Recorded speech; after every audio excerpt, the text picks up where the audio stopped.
ஒன்றை மட்டும் தான் புரிந்து கொள்ளுங்க. கட்சிகளோடு கூட்டணி வைப்பது மக்களுக்கு சாதகம் அல்ல. மக்களின் நலன் சார்ந்து சிந்திப்பவர்களோடு மக்கள் இணைந்து நிற்ப கூட்டணிக்கு பேர் தான் உண்மையிலேயே நலன் சார்ந்த கூட்டணி. இது வரைக்கும் ஏதாவது நடந்திருக்கிறதா? நடந்திருந்தா தமிழ்நாட்டில் இத்தனை பிரச்சனைகள் இருக்குமா?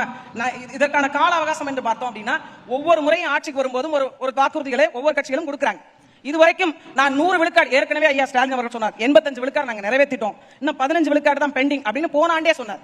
2 ஆண்டு காலத்திலே நாங்க எல்லாத்தையும் முடிச்சிட்டோம் அப்படின்னு சொன்னாங்க.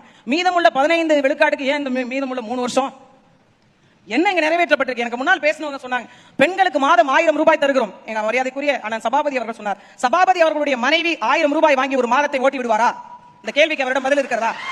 1000 ரூபாய் வாங்கித்தான் இந்த காலகட்டத்திலும் திமுக 50 ஆண்டு கால அரசியலை முன்னெடுத்த பிறகும் கூட 1000 ரூபாய் மாதம் வாங்கித்தான், ஒரு நாளைக்கு 33 ரூபான்னு பிரிச்சு பாருங்க, அந்த 1000 ரூபாய் வாங்கித்தான் நான் என் வாழ்வியலை மேம்படுத்திக் கொள்ள முடியும் என்றால், இவர்கள் கொடுக்கக்கூடிய கிச்சடியும் உப்புமாவும் நாங்கள் காலையில் போடுகிறோம் என்று பேசுகிறாங்க.